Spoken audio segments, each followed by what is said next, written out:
हर हर डे ते चवंदो पाण खे जिना खाऊं, इंग एडवर्ड खाऊं, डाओ खाऊं। अॼु हिन सेंट जेम्स हॉस्पिटल डबलिन में हे टाइम आहे, उहे बि तव्हांखे यादि हूंदो चवंदो स्मोकिंग डे था मल्हाइनि, निमोनिया ते सभु डे मल्हाइण शुरू कया अथऊं। तव्हां पाण खे घटि न सम्झो। मूंखे त ॾाढी ख़ुशी आहे, हैरानगी आहे, अॼु ॾींहुं मां हिननि जी लिस्ट ॾिसां थो त काथे काथे वञी पहुता आहिनि। सॼी दुनिया में सर असांजा सॼी दुनिया में सॼी दुनिया में ऐं इहा अल्ताफ़ साहब ॾाढी सुठी कई आहे त सभिनी जो डेटा घुराए रखे थो। मुस्तक़बिल में प्रोग्राम अथसि, सभिनी खे सॾाए तव्हांखे लेक्चर ॾियनि ऐं ॿुधाइनि त अमेरिका में कहिड़ी मुश्किल आहे, कीअं MD कयो, कीअं डिप्लोमेट कयो। नेट त एॾी प्रैक्टिकल गाइडेंस त नथी मिले, ऐं जेके हिते कनि था उन्हनि खे वधीक सैल्यूट आहे, उहे हिते सर्व कंदा असांजे माण्हू। एॾी मरीज़नि जी तादाद आहे, एॾी मरीज़नि जी तादाद आहे जो कॾहिं कॾहिं हैरानगी थींदी आहे त एॾा मरीज़ काॾों आया आहिनि। सभु इस्पताल भरी पई, हिते रोज़ 10,000 मरीज़ अचे थो, जिना इस्पताल में 50,000 मरीज़ रोज़ अचे थो, गंबट में 5,000। हर जाइ ते एॾी अलाह जे पनाह जे डिज़ीज़ आहे, डिसेबिलिटी आहे, इलिटरेसी आहे, एॾो मरीज़ अचे थो। उहो तव्हां सभु जेके हिते कयो था, ॿाहिरि जेके वञनि ख़ुदा उन्हनि खे नसीब सुठो ॾींदो, पर हिते वारनि बि ॾाढी महिनत कई आहे। उन्हनि जे लाइ त अञा जहान पियो आहे, ॾाढा पेशेंट्स। हेपेटाइटिस ॾिसो, हाइपरटेंशन, तव्हांखे ख़बर आहे डेटा अचे थी 3 करोड़ 20 लख माण्हू हाइपरटेंशन में मुब्तला। वर्ल्ड हाइपरटेंशन डे भी आहे। ॾिसो टेंशन त सभिनि जा आहे, हाइपर टेंशन वरी जे तॾहिं ख़बर पवंदी जॾहिं चेक कराईंदा। डायबिटीज़ भी ॾाढी तमामु पाकिस्तान में त एॾी थी वई आहे। डॉक्टर साहब छो आहे? तव्हां त एडमिन मैनेजमेंट में आहियो। लाइफस्टाइल मेनली जेको आहे फैक्टर आहे, जेका असांजी डाइट आहे, प्लस में सेडेंटरी लाइफस्टाइल आहे। अॼुकल्ह एक्सरसाइज फिजिकल एक्टिविटी आहे ई न, हर कोई कंफर्टेबल एनवायरनमेंट ॻोल्हे थो पियो, एसीज़ वारो, मतिलबु अहिड़ो रूम हुजे सॼो ॾींहुं खाई पी वरी हुजे सुम्ही था थो, रेस्ट आहे। मतलब मेन रीजन इहो आहे। ॿियो स्ट्रेस आहे, स्ट्रेस वॾो फैक्टर आहे। स्ट्रेस मापण जो को तरीक़ो कढियो थी? मां हिते चवंदो जीअं वर्ल्ड निमोनिया, हाइपरटेंशन, मां त यार बीपी एपरेटिज्म ग्लूकोमीटर वांगुरु को तरीक़ो मूंखे ॾियो त मीटर हणी मापियां स्ट्रेस घणी आहे। स्ट्रेस त सर मापण जे लाइ कोई एज सच इंस्ट्रूमेंट नाहे, इंस्ट्रूमेंट अञा न निकितो आहे न सर। लेकिन इहो आहे त जनरली परसेप्शन इहा आहे त half of the population is going through it globally. Every other person has got that anxiety factor, जेको अल्टीमेटली हली करे स्ट्रेस में कन्वर्ट थी थो, डिप्रेशन में, इन में, मतलब क्रॉनिक डिजीज़ेस में हले थो। सही। ॿियो सर अवेयरनेस आहे, अवेयरनेस जो ॾाढो ख़ुदान आहे। प्रिवेंशन कीअं कजे कंहिं बि डिज़ीज़ खां, उनजी अवेयरनेस माण्हुनि में न आहे। इन करे उहो अणॼाणाई में उहे शयूं करे था वञनि, बाद में ख़बर पए त इनखे हीअ डिज़ीज़। जी बिल्कुलु, अणॼाणाई में करे था वेहनि ऐं बाद में पोइ उनखे भोगणो थो पए डिज़ीज़ जे शिकल में।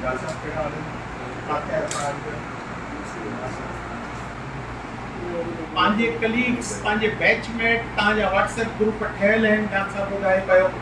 उन्हनि सभिनी खे चओ त हिते अलुमनाई में पाण खे रजिस्टर कयो। नेक्स्ट इवेंट वॾो थींदो, तव्हां बेसिस अॼु विधी आहे, बुनियाद विधी आहे अलुमनाई जी। हर वॾे इदारे में हूंदी आहे, हार्वर्ड में बि आहे, ऑक्सफोर्ड में बि आहे। ऐं उहे छा चवंदा आहिनि, हार्वर्ड जा 5 प्रोफेसर नोबेल लॉरिएट। हाणे नेक्स्ट टारगेट तव्हां ते आहे, कॾहिं तव्हां नोबेल लॉरिएट थियो। अलुमनाई त शुरू थी आहे, कराची, लंडन, अमेरिका, डेनमार्क, हर जाइ ते असांजा माण्हू पहुची विया आहिनि, फतह करे चुका आहिनि। हाणे साइंसदान बि को न को ज़रूरु थींदो, को रिसर्च कंदो। तव्हां ॾिठो हूंदो पाकिस्तानी साइंसदाननि के नासा में आहिनि, के ॿी जाइ ते आहिनि, त उहे बि थींदा। त हे ॾाढो सुठो कमु आहे। गाइड कयो पंहिंजे माण्हुनि खे। सभिनी खे पहिरियों स्टेप आहे रजिस्ट्रेशन। हाणे जेका को यानी कि बेसिकली अॼु जे हिन नंढी मीटिंग जो मक़सदु आहे, साईं अल्ताफ़ साहब अचे थो, जेसि ताईं अचे त तेसि ताईं असां डिस्कशन करे वठूं सॼो। वर्ल्ड हाइपरटेंशन डे जो असांजो प्रोग्राम बि आहे। सो बेसिक गॾिजाणी जो मक़सदु इहो हो त get to know each other, our surroundings, केरु किथे कमु थो करे करंटली, केरु कहिड़ी जाइ ते, कहिड़ी बेच सां केरु बिलोंग थो करे पियो। पोइ आख़िर में साईं अची वञे त पोइ असां सभिनी खे कुझु टारगेट्स ॾींदासीं एल्यूमिनाइज़ खे पाण सां कठे कीअं गैदर कयूं ऐं कीअं पंहिंजा यानी कि जेके पंहिंजो जेको कॉलेज आहे उन जे स्टूडेंट्स खे असां कहिड़े हिसाब सां तव्हां सीनियर एज अ एल्यूमिनाई उन्हनि खे कहिड़े हिसाब सां फैसिलिटेट करे था सघो पिया। लेट्स सपोज़ त हिकिड़ो माण्हू अॼु कराची वेठो आहे आगा खान में, उहो उनखे कहिड़े हिसाब सां ॿिया जेके आहिनि उन्हनि खे अपलिफ्ट करे उते वठी थो अचे। अगरि कोई ॿाहिरी कंट्री में आहे, कोई UK में आहे, कोई USA में आहे ऐं डिफरेंट फील्ड्स में आहिनि, त उहो उते कीअं जेको आहे पंहिंजे स्टूडेंट्स खे या पंहिंजे पेरेंट इंस्टीट्यूट जी कीअं उनखे सर्व करे थो सघे। मां रोड़ी जो आहियां, बेसिकली मां हिन धरती जो जाओ आहियां, मूंखे चाहे कुझु बि थी वञे, काॾे बि वञा, निकिरी वञा, उन खां पोइ बि वापसि ईंदुमि चवंदुमि त न मां पंहिंजे मदर सॉइल जी जेको आहे ख़िदमत कयां, उहो जज़्बो असां सभिनी जे अंदरि आहे। बेसिकली अॼु जो मक़सदु इहो ई हुयो त असां इन एल्यूमिनाई ग्रुप खे थोरो एक्टिवेट करे ऐं पंहिंजे इन पेरेंट इंस्टीट्यूट खे अपलिफ्ट कयूं त अॼु जीअं ॿिया इदारा नाले में अचनि था, किंग एडवर्ड आहे, आगा खान आहे ऐं UHS आहे, ईअं ई हिकिड़ो नालो बि अचे GMMC सखर, ऐं पोइ असां इहो प्राउडली चई सघूं था हा बाबा we belong we are from this institute या we belong to this institute. ऐं इहो लाइफ लॉन्ग आहे। अॼु मां बि कंहिं इंस्टीट्यूट मां पढ़ी आयो आहियां, अॼु हिते वेठो आहियां, सुभाणे तव्हां कंहिं ॿिए इंस्टीट्यूट जा हेड थी करे वेंदव, पर सुभाणे तव्हां मां ई कोई अची करे हिते बि वेही थो सघे पियो। वन ऑफ तव्हांजो ग्रेजुएट असां वटि Zoeb Kathia, he is working as a colleague with us, तव्हांजो एल्यूमिनाई आहे। उनखे केतिरो फ़ख्रु महसूसु थींदो हूंदो त मां हिन कॉलेज मां पढ़ियो आहियां ऐं हिते ई सर्व थो कयां पियो। ईअं ई असांजो बेसिक मक़सदु इहो ई हुयो त पंहिंजी बैच में हिकिड़ो माण्हू एक्टिवेट थिए ऐं उहो पोइ ॿियनि खे एक्टिवेट करे। कुझु असांजा अॻु में जा आहिनि, हा कुझु असांजा अॻु में जा आहिनि, त पोइ इहो बहरहाल सिलसिलो हले, इहो किथे ख़तमु न थिए। ऐं मेडिसिन फील्ड इलाही वास्ट आहे, मतिलबु तव्हां एडमिनिस्ट्रेशन खां वठी करे, पेशेंट केयर खां वठी करे, पॉलिसी सेटिंग, एडमिनिस्ट्रेशन, ऐं छा न आहे, हर शइ आहे, एतिरो वास्ट आहे। ऐं असांजा तक़रीबन हर फील्ड में, हर दुनिया जे हर मुल्क में माण्हू आहिनि, पर हर फील्ड में माण्हू आहिनि। छो न उहो ग्रुप कठे थी करे ऐं पोइ उनखे अॻिते माण्हू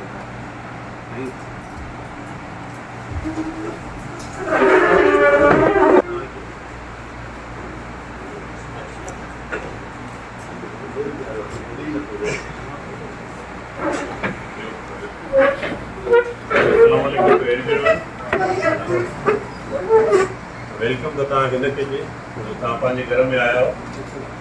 ठीकु आहे,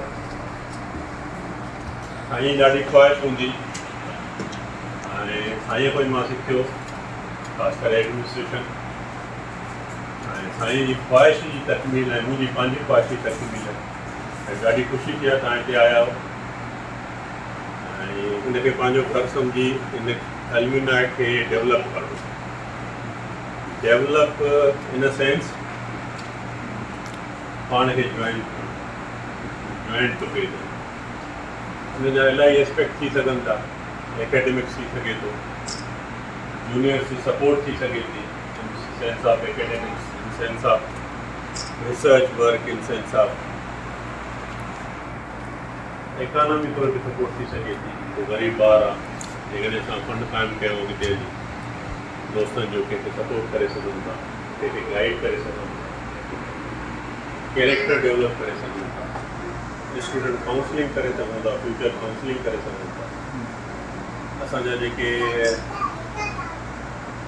कलीग्स या जेके पढ़िया आहिनि आउट ऑफ कंट्री, कराची में जेके कंसल्टेंट्स हायर हुन में विया एजुकेशन सिस्टम में या रिसर्च सिस्टम में, असां ईयरली का कॉन्फ्रेंस करे सघूं था, उहे अचनि ऐं लेक्चर डिलीवर कनि, असांजे स्टूडेंट्स खे गाइड कनि for their future, MLE, MRCP, research work में। तो हिकिड़ो तमामु सुठो थींदो, सुठो एक्शन थींदो डेवलप थींदी ॻाल्हि। ऐं इन सेंस ऐं ॿियो इहो आहे त हिकिड़ो एटमॉस्फेयर क्रिएट थी वेंदो, हिकिड़ो तव्हांजो घर ठही वेंदो, कम्युनिकेशन थी वेंदी इन तरीक़े सां जेके 8-10 सालनि खां तव्हांखे बि तव्हां नथा मिलो through Facebook through electronic media या इवन ईयरली या हाफ ईयरली उहे मीटिंग्स थी सघनि थियूं हिक ॿिए जी एड्रेस ख़बर पइजी सघे थी इन लाइ असांजी कोशिशि आहे इन में तव्हांखे इंस्टीट्यूशन हर लिहाज़ सां सपोर्ट कंदो तव्हांजा दोस्त जेके आउट ऑफ सिटी आहिनि जेकॾहिं विज़िट कनि था उहे always welcome in sense of administration असां वेलकम कंदासीं उन्हनि खे ऐं उन्हनि सां असां सजेशन वठंदासीं उन्हनि खे असां जेको आहे गाइड कंदासीं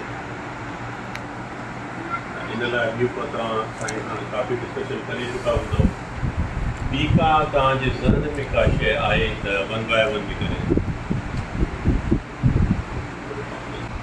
Dr. Mumtaz Aminarelu, FCPS belongs to third batch, and FCPS neurosurgery, post fellowship in Moscow.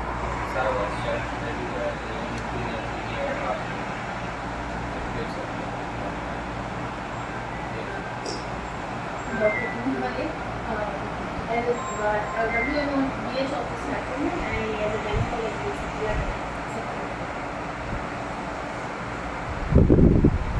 Dr. Prerna Pamita from 30th batch, working as a postgraduate resident in surgical unit.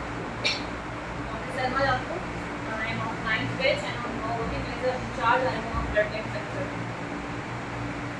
This is Dr. Vikusum, currently working as senior medical officer in private sector, working from 12th batch. I am Dr. Sonia B. from grade 6. I have completed my FCPS Part 2 training in radiology department. Is currently working as WMO in TB hospital, Jodhpur. Dr. Shivani from batch 14, currently working as postgraduate 1, first batch. I am Dr. Parsikla. I am from 14th batch of GMC and working as postgraduate training in GMC hospital sector. Assalamu alaikum everyone. My name is Dr. Suhail Ahmed and I'm working as immunization officer in World Health Organization as a UN personnel, currently posted in district sector.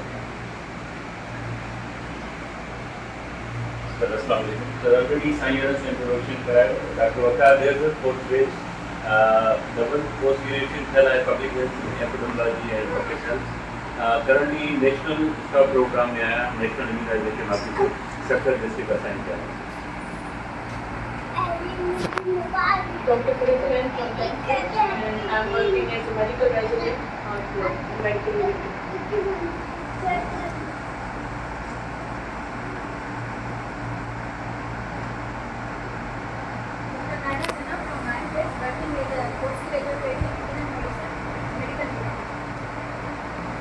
Everyone, I am Dr. Sirath Alush. I am trainee internal medicine, senior resident medical unit.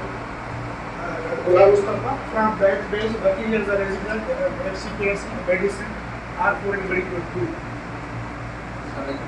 Mohammed Yunus, 10th batch and R4 general medicine complete and one more thing. I will test here. I am also the general secretary of the Joint Doctors Association sector. So in this UK, me and my team is always there. If you want to assign us any responsibility for the welfare of our We are going to assign you. I'm with my team always there.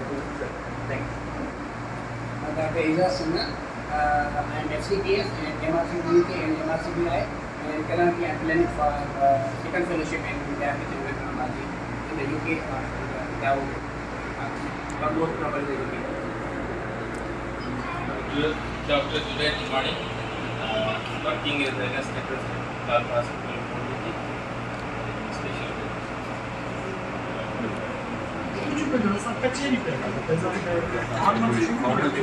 जेकॾहिं तव्हां हिन में alumina लाइ जेकॾहिं को idea आहे या का सजेशन को ॾियणु चाहे थो कोई बि एनी वन सर असां जितां बि MBBS खां पोइ ग्रेजुएशन कई आहे MCE MSc फिजियोथेरेपी आहे MSc उन्ही जा अलुमनाई ग्रुप्स थियल आहे ऐं उन्ही अलुमनाई ग्रुप्स में जेका बि ग्रेजुएट्स आहिनि उन्ही इंस्टीट्यूट जा उहे फैसिलिटेट कंदा आहिनि पंहिंजे यूनिवर्स खे जॉब हंटिंग में या का बि वैकेंसी में कोई अप्लाई करे थो पंहिंजे सीनियर खे ॿुधाए थो उहो बि फैसिलिटेट करे थो सेम अगर अलुमनाई ग्रुप असांजी जीएमसी जो ठही वञे सब सीनियर्स जूनियर्स खे फैसिलिटेट कर त इहो ॾाढो सुठो थींदो। मां ऐं डॉक्टर सुरेश सेम ऑफिस में कमु कयूं था। असां हिकु ॿ दफ़ो सोचियो त तव्हां सां अची मुलाक़ात बि कयूं, वगी साहब सां हिन हवाले सां ॻाल्हि ते ॻाल्हि ॿोल थी ऐं फाइनल ईयर जे स्टूडेंट्स खे स्पेशली पब्लिक हेल्थ में अपॉर्चुनिटीज़ कहिड़ियूं आहिनि जेकियूं फाइनल ईयर में हूंदी असांखे ख़बर न हुयूं अंटिल एंड अनलेस जॾहिं असां फील्ड खे परसूं कयो आहे त स्टूडेंट्स खे उहे अपॉर्चुनिटीज़ ख़बर न आहिनि जितां हू within short period of time पंहिंजे कैरियर में ग्रोथ करे सघंदा, फाइनेंशियल गेन हासिल करे सघंदा। जेका टेक्निकल साइड ते उन्हनि खे 20 साल लॻे पब्लिक हेल्थ में विदिन 5 years to 8 years हू अर्न करे सघंदा ऐं सुठी की पोजीशन ते वञी सघंदा। इहे अपॉर्चुनिटीज़ स्टूडेंट्स खे असां ई अगरि ॿुधाईंदासीं तॾहिं उन्हनि खे ख़बर पवंदी, अदरवाइज़ हू बि असां वांगुरु ब्लैंक रहंदा, उन्हनि खे इन फील्ड जी ख़बर न पवंदी। इहे मुख़्तलिफ़ फील्ड आहिनि जीअं तव्हां असां ॻाल्हि कई, हर फील्ड में स्टूडेंट्स खे अपॉर्चुनिटीज़ जी कॾहिं ख़बर पवंदी जॾहिं असांजो हिकिड़ो कॉमन ग्रुप हूंदो जिते असां अपॉर्चुनिटीज़ ॿुधाए सघूं। Thank U. Sir, I would suggest कि जेका असां नोट कई सघे असांजी जेका फाइनल ईयर जा स्टूडेंट्स आहिनि ऐं हाउस जॉब में असांजा उते कैरियर काउंसलिंग जो हिकु वॾो डिफिसिट आहे। असांखे ख़बर न हूंदी आहे हाउस जॉब में कि अॻिते छा करिणो आहे। फाइनल ईयर में असांखे आइडिया न हूंदो आहे कि अॻिते कोई गाइड करण वारो इन लेवल ते न आहे। हाउस जॉब ते या हाउस ऑफिसर ते त कंहिंजी अखी न ॿुधंदी आहे, मतिलबु ॿियूं खे गाइड करिणो आहे, फ्यूचर में छा करिणो आहे, वार्ड लेवल ते इंटर लेवल ते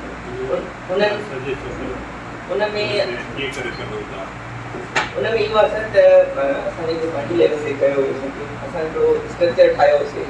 डॉक्टर गुलाम सर हाउस ऑफिसर्स इंचार्ज हुयो तक़रीबन सां, त उनमें असां रखियोसीं कि असांजे वार्ड में जेके कॉमन केसिस आहिनि असां उन्हनि खे गाइड कयूं, एमरजेंसी थी करणु, डॉक्यूमेंटेशन ते फोकस कयूं ऐं असेसमेंट उन्हनि जी असां मंथली ॾिसूं, यानी हू बि बाउंड थी वेंदा लर्निंग सां। ऐं ॿियो हुननि जा असां काउंसलिंग जा जीअं डॉक्टर साहब हाणे ॿुधायो कि असांखे ख़बर न आहे, असांखे इहा ख़बर हूंदी आहे हाउस जॉब में FCPS करणी आहे या मेडिसिन में करणी आहे या सर्जरी में करणी आहे। ॿियूं फील्ड्स आहिनि जीअं तव्हांजो बेसिक आहे, एडमिनिस्ट्रेशन आहे। अगेन उहो ई गैप ऑफ कैरियर काउंसलिंग अची थो वञे कि असां पंहिंजी फाइनल ईयर ऐं हाउस जॉब खे जेके जूनियर्स आहिनि उन्हनि खे असां फ्यूचर ॾेखारियूं कि तव्हांजो ई फ्यूचर अथव। Actually, I want to tell you all that I have pursued degree medicine, SMEB. Most of the people over here, they only go for FCPS, CPSC program. I already talked with our principal as well about this. That people over here do not know that if you are not doing FCPS, that doesn't mean you haven't done anything.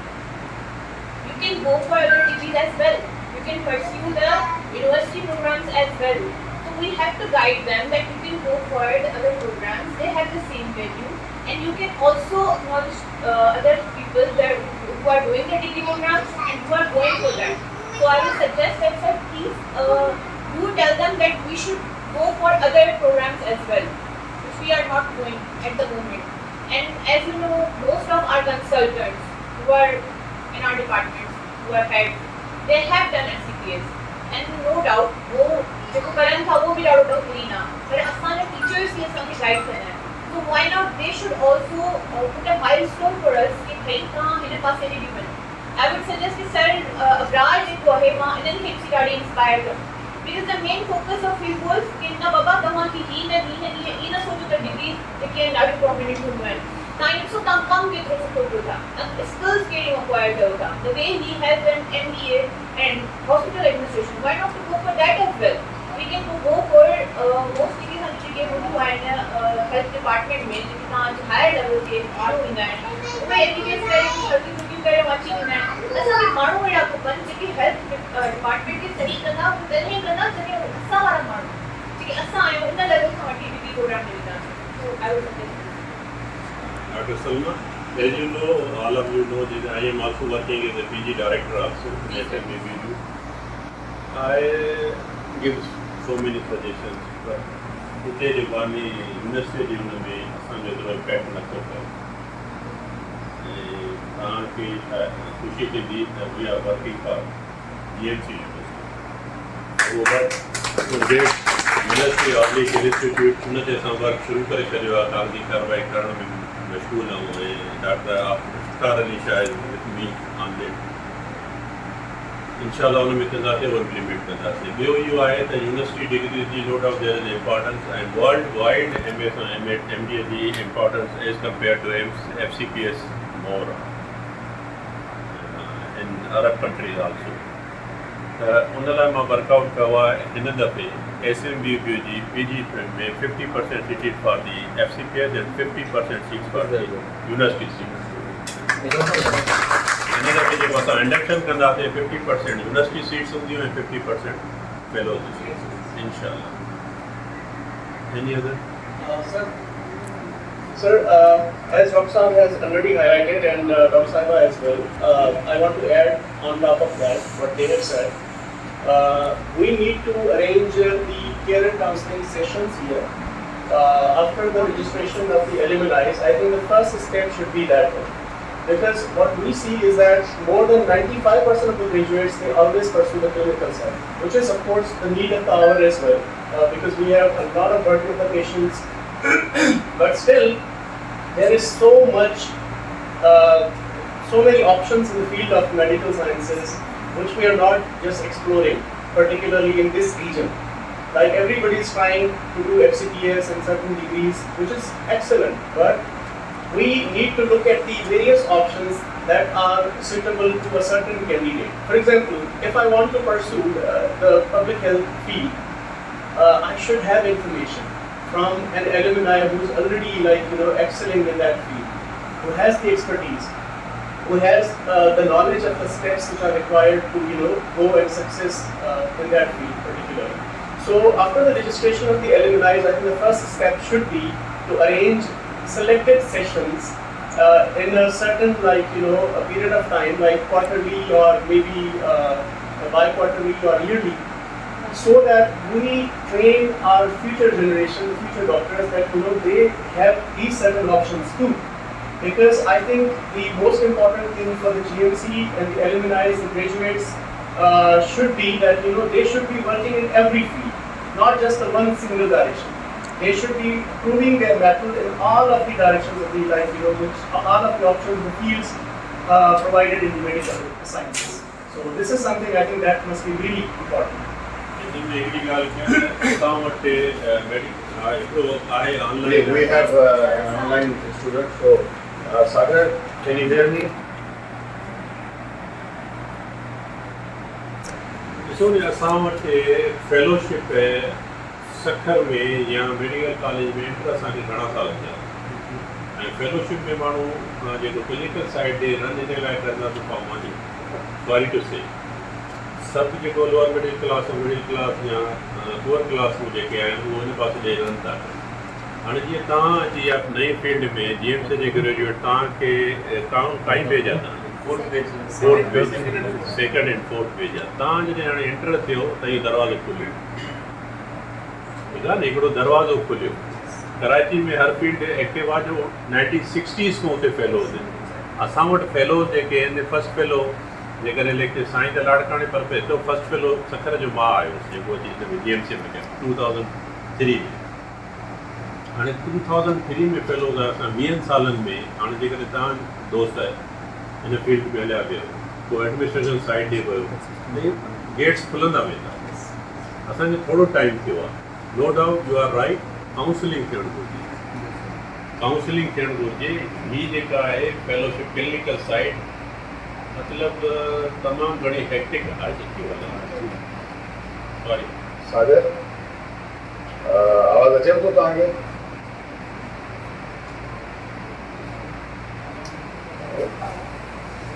Ji ji hello सागर आवाज़ अचे थो? Hello जी जी Sagar, introduce yourself, please.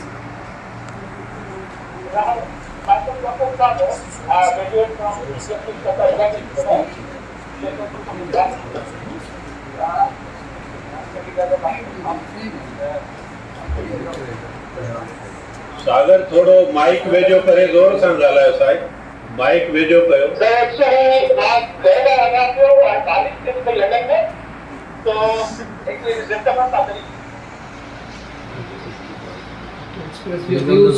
Express your views. Sagar, please express your views.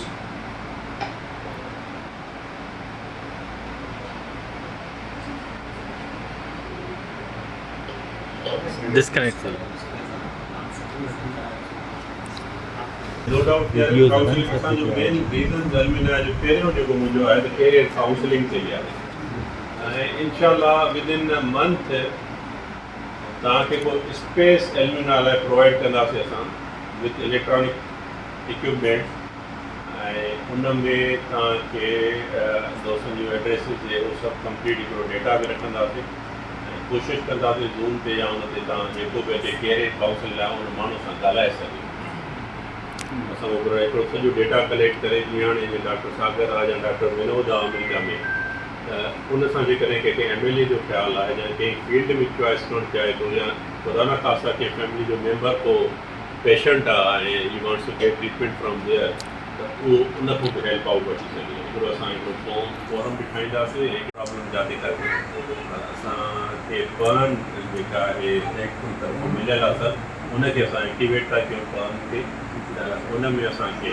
Research में असां वटि sir सभु clinical side घणो हूंदो आहे मैनेजमेंट बि सर ॿुधायो रिसर्च सर हिते कॉन्सेप्ट ई न आहे रिसर्च उनजे बारे में JSN कराची में सर कनि था स्टूडेंट्स लेवल ताईं त असां वटि हिकिड़ो SNDPO में हिकिड़ो आहे असिस्टेंट प्रोफेसर खोसो मीर हसन खोसो जेको ऑरिक डायरेक्टर आहे नॉन मेडिकल पर्सन पर वो is very keen in research तो तकरीबन 6-7 कॉन्फ्रेंसिस कराए चुको आहे पोस्टर प्रेजेंटेशन से अंडर ग्रेजुएट पोस्ट ग्रेजुएट से उन सां असांजी हाणे मीटिंग आहे जून में फैज़ान मुंहिंजी असां उनखे हिते पोस्टर प्रेजेंटेशन शुरू था करायूं अंडर ग्रेजुएट्स प्रेजेंटेशन बि करायूं था ख़ासि करे कम्यूनिटी मेडिसिन जो कुझु रिसर्च आहे असां ऐं poster presentation sense of all basics एक सबमिशन आहे असां जीअं त ऑलरेडी ॿुधायो सरकार खे ॾिसूं था पिया ओवरऑल प्रिवेंशन साइड त मोस्ट वेलकम सभिनी स्टूडेंट लाइ सर जेका बि तव्हां स्टूडेंट जॾहिं बि चवंदो असां तव्हां सां जस्ट हिकु कॉल अवे हूंदासीं उते प्रोवाइड कंदासीं रिसर्च अपॉर्चुनिटीज़ तव्हां ॿई पंहिंजो नंबर ऐं ईमेल ॾेई वञो WhatsApp group fourth year specially छो जो कम्युनिटी में फोर्थ ईयर जी क्लास खे तव्हां अची We are just a call away, sir. We are just a call away, sir. We'll be here in 5 minutes. It is your duty. Hindi sir get together जी line खबर न हुई sir जी अगर sir WhatsApp group हुजे तो असां invitation हाँ हिकिड़ो हिकिड़ो ग्रुप वॾो त बैच वाइज हिकिड़ो मुंहिंजो हिकिड़ो हुयो त वॉलंटियर जेकॾहिं हर पेज में हिकिड़ो वॉलंटियर हुजे जेको गैदर करे या व्हाट्सएप ग्रुप पंहिंजो ठाहे उहो जेकॾहिं वॉलंटियर तव्हां विदिन वीक वॉलंटियर पाण में सजेस्ट करे हिकिड़ो माण्हू असांखे मोकिले छॾियो नाले ईमेल एड्रेस हिन हुन सां उहो तमामु सुठो थींदो ऐं हुन सां असांखे कम्युनिकेट करणु भई असांजो पूरी बेस आहे रिसेंटली असां अंडर ग्रेजुएट स्टूडेंट्स खे फॉर द फर्स्ट टाइम यानी कि हिते असां उन्हनि खे माहौल प्रोवाइड कयो आहे ऐं उन्हनि खे रिसर्च में इंडल्ज कयूं था अंडर ग्रेजुएट स्टूडेंट असांजो हिकिड़ो लालकान में पोस्टर प्रेजेंटेशन करे आया आहिनि जिन्हनि में उन्हनि खे फर्स्ट पोजीशन मिली असांजे अंडर ग्रेजुएट्स ऐं असां मतिलबु ग्रेजुएशन खां पोइ न ग्रेजुएशन खां पहिरियां उन्हनि खे हाणे रिसर्च जी सॼी ट्रेनिंग इंशाल्लाह कराईंदासीं वर्कशॉप्स बि हिते शेड्यूल कयूं आहिनि अंडर द गाइडेंस ऑफ वर्दी प्रिंसिपल ऐं पोस्टर प्रेजेंटेशन ऐं ओरल प्रेजेंटेशन इंशाल्लाह अगस्त 2024 में अंडर ग्रेजुएट जी फर्स्ट ओरल प्रेजेंटेशन ऐं पोस्टर प्रेजेंटेशन 2024 में DMC में इंशाल्लाह सजेशन हिकिड़ो त ग्रुप जो लीडर असांखे बेज जो लीडर हिकिड़ो MRCP and FCPS both and all of you who are in R1, R2 under him and I am very heartened, very delighted to come here and I especially thank Professor Altaf Sheikh who invited only me especially on this first occasion to be with him and with you. I am thankful to him. I am thankful to Dr. Faizan Shah.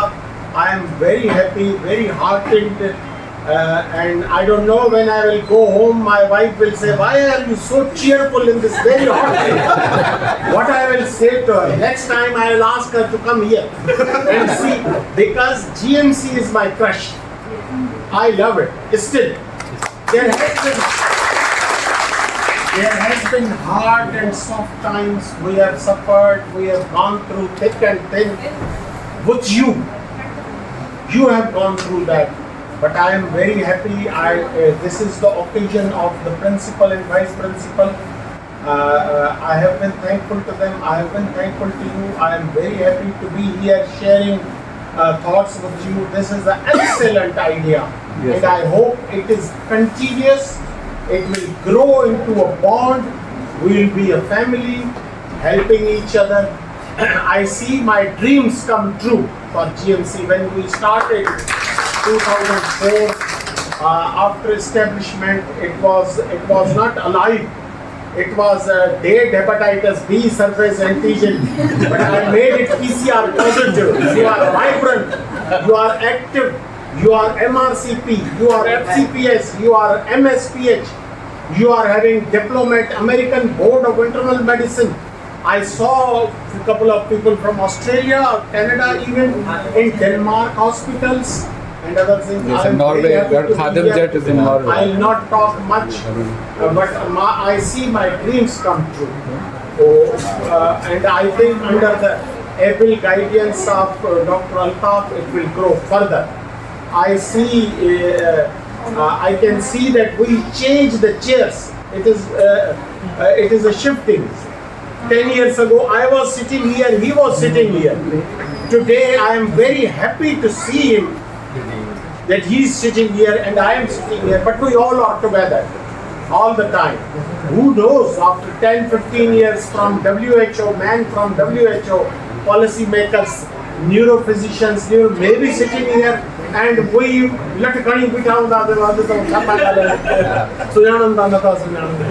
but we all recognize you. I am very happy, sir. Thank you very much. ये असांजी जेका registration थी आहे ॾिसो जंहिंमें poor registration आहे उन बेच खे थोरो इहा रजिस्ट्रेशन आहे blue for male and red for girls boys and girls boys and girls चऊं था